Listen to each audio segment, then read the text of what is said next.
Akash Inti, the real reflection of you.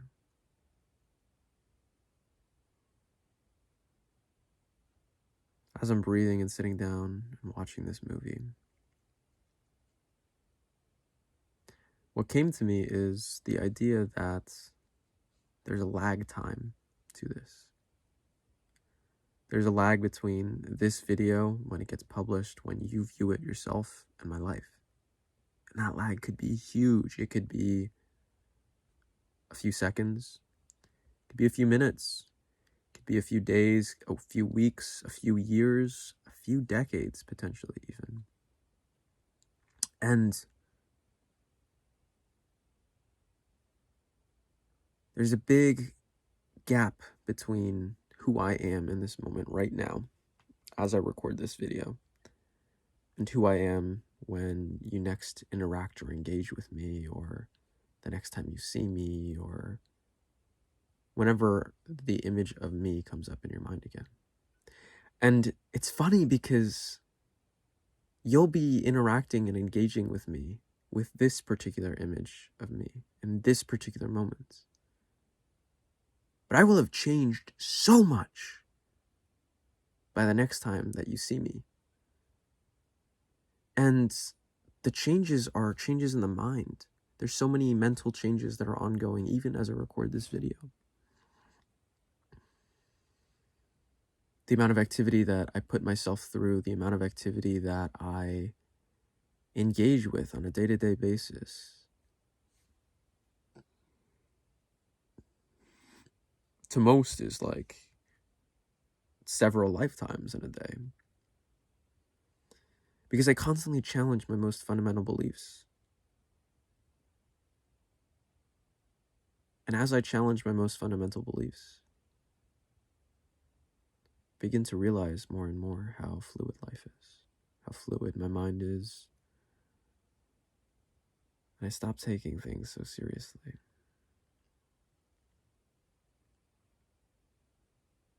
And this gap that I was talking about, this gap of who I am in this moment right now as I record, and who you'll see whenever you engage with me next,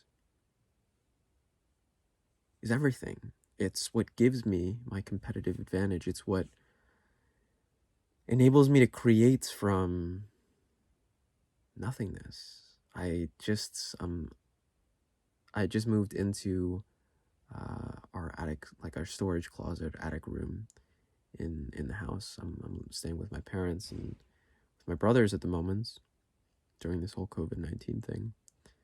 And they were amazed. They were just floored to see how this room was like, it was there was a lot of stuff in it. There was old boxes and whatnot. And how I just went in, I was like, all right, I need a space, bing, bam, boom, made it happen, created a space. And they walk in, they're like, holy, like, whoa, this is such a cool space that you created. I didn't even know that we had a space like this. I was like, it's just the beginning, you know? There's so much more to what I have to offer this world than what you've seen thus far. And I love that. I really love that. It gives me the motivation. I wouldn't even say motivation. It's the passion that drives me. It's what drives me, is that I don't see the things that I see in the world. Like, they don't exist. And that makes me want to create. That makes me want to bring the beautiful ideas that I have in my mind to the world. Because I've seen the things that I've done in the past and the places that I've gone, and I'm only 25 years old.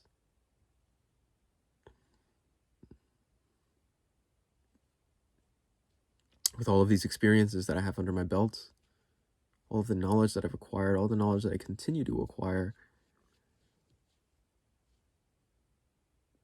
my passion for learning and my passion for applying the learning more than anything. That's the biggest thing, is I love to put in place the things that I learn as quickly as possible. And there's still some times where I have hang-ups, for sure, Everyone does. It's part of tweaking the mind, and that's the big thing, is like, not only am I applying the things that I'm learning, but I'm also tweaking my mind so that I can apply it even quicker, apply it even quicker, apply it even quicker.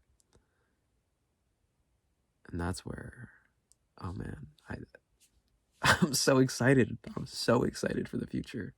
I'm so excited for this moment. I'm so excited for the second that I get off this and I get back to my studies. Why? It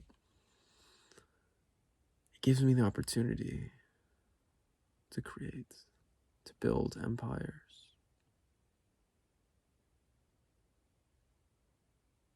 This is what I love. This building, destroying everything first, razing it all to the ground before building anew. What comes to mind now is these Buddhist monks would draw these mandalas. Mandalas, for those of you who don't know, are kind of like sacred geometric figures, and in India they would do this as well. I remember a lot of the